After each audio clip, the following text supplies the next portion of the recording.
So today we're going to actually review a product that I do like. We have two Overkill solar BMSs for lithium iron phosphate batteries, and we're going to build a pack with them and talk about their basic features. So in this box we have a 4S for 12 volt, and in this box we have an 8S for 24 volts. But they also make a 48 volt BMS as well. So first let's open up the 12 volt one. And how nice is this? The original intended use case for this BMS before they were distributed by Overkill Solar was for medical grade equipment batteries. So this is a long-lasting high quality BMS, and why so many people simply do not have problems with this BMS. It will last a very long time. Oh, check this out. They even have a quality control receipt, and it shows config parameters, capacity parameters, balance parameters, protection parameters all passed. And they also verify the temperature sensor is in working order. And they even calibrate the cell voltages, the idle current, charge current test. And if it passes all of these tests, then they will actually sell this BMS. And this is a pretty simple unit. First, we have the Bluetooth module over here. We have a temperature sensor right here. The balance cable plugs in right here, and this goes out to the individual cells. And then these terminals, the B negative goes out to your battery, and the C negative goes out to your loads and your chargers. And check out how nice these terminals are. You can really use some large, strong copper lugs on each and every single one. And each BMS comes with a schematic that's very easy to follow. They have some of the best graphics and manuals that I have seen. They have a PDF manual on their main website that shows how to build every battery with their BMS and how to even arrange the cells, how to top balance, and so much more. And this is the graphic for the 8S configuration one. Again, very easy to follow. Now let's look at the 24 volt BMS instead. And this is the 24 volt model. Again, we have the Bluetooth that's already connected. We have a balance lead for an 8S configuration pack, so there's 9 conductor leads. And this BMS actually has 2 temperature sensors, which is really nice when you're building a large pack. And then the B negative conductor goes out to the battery. This is 200C rated insulation 10 copper leads. And then the C negative goes out to your chargers and your loads. There's a large heat sink on the front like the 12 volt one and on the back. And this helps for cooling, but it's not that critical. These things can handle being shoved in a battery box without any airflow. They just need a heat sink to dissipate some of the heat. Typically these will not overheat, and there's a temperature sensor on the FETs in case that were to ever occur. Now we have 8 lithium iron phosphate 100 amp hour Fortune cells. And these are a bit more than EVE cells obviously, but they're much cheaper than most mass-produced lithium iron phosphate batteries. And these are still my favorite. I do not talk about them much, but these are my absolute favorite cells. They are durable. You will not have stripped out terminals like you do with EVE cells. It comes with a case so that you can actually run threaded rods through it and build packs in minutes. And they're a high quality cell. The cycle life is incredible on these. And most people that use this 4S BMS will typically use 4 cells in series. That's a very easy and simple battery to build, but today we're going to make a 12 volt battery, a 4S battery, but with 8 cells. So we're going to put these in parallel, these in parallel, these in parallel, these in parallel, and then we're going to put those packs into series so that we have a 12 volt nominal pack. And we can manage all 8 of these cells with this BMS. Now we're going to use Fortune cell bus bars to connect these parallel packs. And to do that, if you have a positive and a positive, you connect them like this. A negative and a negative, connect them like this. Positive, positive, negative, negative. Now that we have parallel packs, we need to put them in series again with a bus bar. And if I want this to be the first cell pack and the main negative, then we're going to connect the positive with the negative next to it. Now we need to connect the second cell pack to the third cell pack, so we're going to put the positive, connect it to the negative, and then the positive of the third to the negative of the fourth. Now we have a main negative, a main positive, and 4 parallel packs in series. And these bus bars can handle 150 amps, and our BMS can handle 120 amps. So these are appropriate for our application. Now we're going to add some terminal nuts to these studs, but we need to ensure that we can still connect the balance lead and the main conductors to the battery. So I'm just going to add it where I think it needs it. Now we have a 12 volt battery, so let's add the BMS. And to connect this BMS to this battery, we need to use a balance cable. And the Overkill BMS comes with a very long balance cable. This thing is massive, which allows you to mount your BMS on a wooden board next to your battery or on the outside of your battery box, whatever you choose to use. So first we need to cut and strip these ends.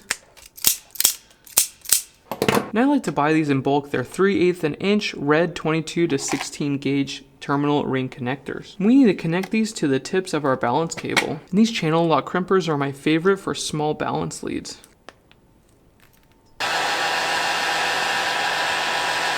Now we're going to follow the schematic and connect the balance cable to the individual cell packs. And to know how to do this, all you need to know is that the main negative is the first cell, and then this is second cell, third cell, and fourth cell, and then this is the main positive. So we're going to take the black wire and put it on the main negative, and then we're going to take the red wire and put it on the main positive. Now we need to follow these white wires back to the plug to figure out which ones these are. And the first wire next to the black one is the first cell positive. We're going to undo this wire and find it. Now we have the first cell positive, and we need to connect this to the first cell positive bus bar. And you can connect it anywhere on this bus bar. And I left a nut off for cable management purposes, so I'm going to connect this right here. Now the second white wire on this balance lead goes to second cell positive, which is right here. Now we have one ring terminal left, and this will go to the third cell positive, so connect it right here.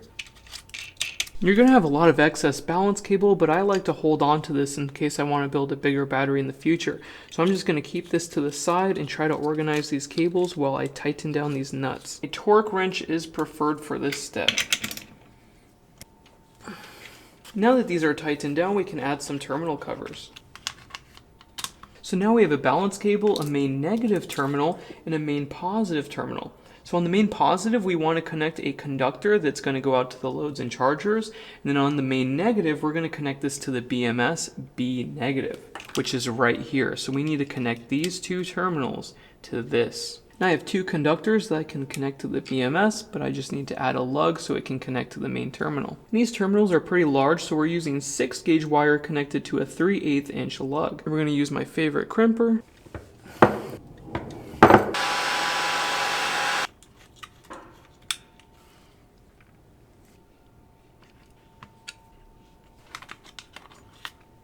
Now we can plug the balance lead in, but it will activate the BMS, and this will be a live terminal. So now we have a main negative and a main positive, and we can connect these to inverters and chargers. But we need to secure this BMS down to this battery, so we're going to use some Kapton tape. And Kapton tape will work, but it's preferred to mount this to a piece of wood or plastic next to the battery inside of your battery compartment. And you can mount this Bluetooth module wherever you please, and the temperature sensor though has to go on the battery cells. And you can use Kapton tape, that is preferred to mount it onto one of the cells, or you could even use electrical tape or even duct tape. It really doesn't matter. You just want this touching one of the cells. But we're going to test the functionality of the low temp charging protection, so I'm going to leave it disconnected. Now let's check the voltage of this pack at the output of the BMS. And we have 13.3 volts, so this is active and everything is working properly. Now we're going to connect this to my phone with an app. And you can find a link to the app on overkillsolar.com. It will show Android app, and you can download it, install, and now we're connecting, and there we go. And it will ask for the nominal capacity and the cycle capacity, or how much you want to use during the cycle. And with this cell configuration, we have 200 amp hours in series.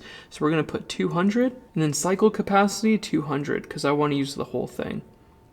Confirm. And this is the main dashboard. It will show you how much current is going in and out of the pack, the state of charge, the temperature, the voltage. If you want charging or discharging, you can control that. The voltages of the cells, the voltage differential, whether it's balancing or not, and if there's any protection features that are enabled because it's trying to protect from something. And you can see parameter settings, and you can change whatever settings you want in this tab. And there are lots of parameters that you can set: the capacity over voltage and under voltage, pack over voltage or under voltage, charging over temperature and under temperature. So this one is set to 1 degree Celsius, and you don't need to change that. That is a perfect setting. And lots of other settings, even charge and discharge over current. This thing can handle 130 amps. If it goes over that, it will trigger a disconnect. Balance turn on voltage, so anything over 3.4 volts per cell will cause the balancing to start. There's even hardware over current and short parameters, so if there's a short circuit or if you have a surge, you can program this in here. So for short circuit current protection, it's 178 amps. And there's even a time delay function, which is really nice. This is what's in the nice expensive BMSs. So It's nice to see this. And capacity parameters is at the bottom, so cycle capacity, if I only want to use 100 out of 200 amp hours, you set it here. If you want to use only 80% of your battery, for example, you would set it right here, which is pretty nice. This thing has literally everything you need here. And then there's function settings, so you can enable or disable certain input and output functions, and battery state, so we can see all the information about our battery, even the cycles. So if you cycle this 1,000 times, it will let you know. And it has lots of other good information in here. And battery voltage, protection. If you have overcurrent, it will tell you how many times it's happened. If cell under voltage, it will tell you how many times that's happened. So if you're not home and one of these gets triggered, it will actually tell you. And that's it, so let's test it out. So first, let's start charging it. Now there's a charger connected and we're charging at 71 amps. And that's the output of this charger, so far this shunt seems accurate. Now we're going to test the cold temperature charging protection, so we're going to dip this temp sensor lead inside of some frozen water. And check it out. The current dropped to 0. Every time I've tested these, they always work. This is a good BMS. I love this. This is how BMSs are supposed to work. So let's warm it up again. And it started charging, so it works perfectly. And this 120 amp BMS times 12.8 nominal can handle 1,536 watts, which means you can connect a 1,500 watt 12 volt inverter to this BMS with no problems. And here's a 12 volt 1,500 watt pure sine wave inverter. Now we need to connect the inverter, so I'm going to use a pre-charge resistor. Now the capacitors are charged, so now I can safely connect it without a spark. And this is a 6 ohm one, but you can use like a 30 ohm or whatever you have on hand. Now we have 4 gauge wire, and the voltage drop will be very minimal at this length, so I'm only going to use a single conductor. Now we're using a variable current battery charger and a resistive load. We're pulling exactly 126 amps, which is 1,610 watts. So let's see how long we can run this load for.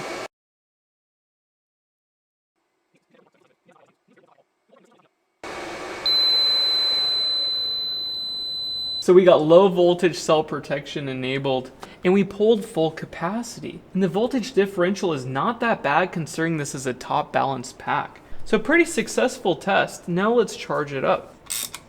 And look at that, we're charging. So pretty boring results. When everything works as advertised, it's not that much fun now, is it? Now that we're done testing out this BMS, let's use these same cells and reconfigure them for a 24 volt pack. And I just realized that the 24 volt actually has a USB dongle, so you can connect it to your computer. But I'll probably just stick to the Bluetooth because Bluetooth is so easy to use. But understand that this is an option for these Overkill BMSs.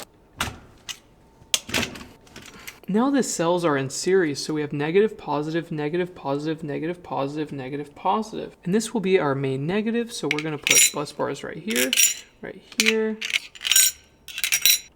this will be the main positive. And we're going to add one nut, but I'm going to leave the positive terminal without a nut so I can add the balance lead.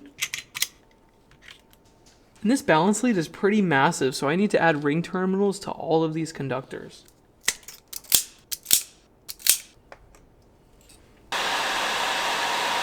First, the black wire goes on the main negative, and the red wire goes on the main positive. And then first wire next to the black is first cell positive, and then we'll go right here on first cell positive. Then second cell positive, third, fourth, number 5, number 6, number 7, and the 8th one is the main positive.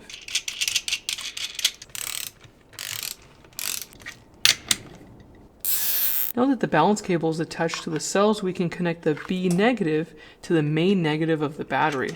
And this has 2 8 gauge conductors, so we're going to add some lugs to this so we can connect it to this battery. Now we have the copper lugs attached, and we need to put them on the terminal first, and then put the balance lead on second. And then protect the terminals. Then add a positive conductor, and then put the balance lead on top again. We have a lot of balance leads, so before we plug this into the BMS, we're going to test the voltages, because if any of these wires are switched, it will burn out the BMS instantly. And I only do this for 24 and 48 volt batteries because I do not want to screw it up. So first cell is 3.3, second cell 3.3, 3.3, 3.3, 3.3, 3.3, 3.3, 3.3. So we're good to go. We can safely plug this into our BMS. Now let's test the voltage, and we have 26.7. So the BMS is active and everything is functioning properly. Now we're charging this pack with 27 volts, and the Bluetooth connected automatically. So this is a 100 amp hour 24 volt pack. So we're going to set this to 100 amp hours, and then the cycle capacity will be 100 because we want to use all of it. And it shows that we're charging at 11 amps, and it shows all of our cell voltages at the bottom. And it has pretty much the same stats as the last pack. Just as before, you can change all of these settings. These are set for 24 volts though, so it shows pack over voltage is 29, pack over voltage release is 28, and so on and so forth, all the way down. And we have not programmed anything on this BMS, so I'm gonna go get some ice water and we're gonna test the temperature sensors. And this one has 2 temperature sensors, and if either one are triggered, it should trigger the protection feature. So here's temp sensor number 1. Oh, look at that. The current dropped to 0. Now let's heat it up, and it's charging again.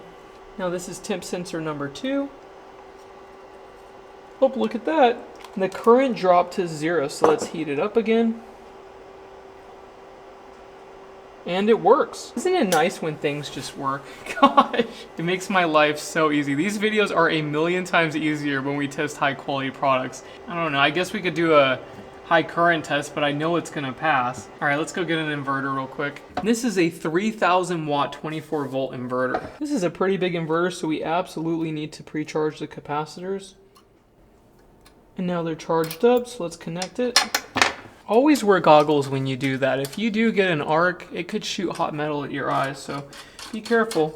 So 25.6 volts is the nominal for lithium iron phosphate in this cell configuration. Multiply that by 100 amps and we get 2,560 watts. So let's get as close to that as we can. We're pulling 2,400 watts from this thing, guys. We're powering 2 heat guns right now. That's almost a 1C discharge rate. These cells can handle that though. They can handle a surge of 3 to 5C. Oh my goodness, guys, we're at 99.5. Okay, there we go. But this battery is almost depleted, so it should trip it pretty soon here. Oh, there's 100 amps. I just realized we're pushing 100 amps through these conductors and they're barely warm. So these are perfect for the intended application. I'm surprised it has not disconnected yet. This is exceeding its limit. The overcurrent protection does work though. I tested it multiple times. I mean, I could show you guys real quick. Check it out. So here's 120. There we go. Overcurrent discharge protection enabled, and let's wait until it's disabled.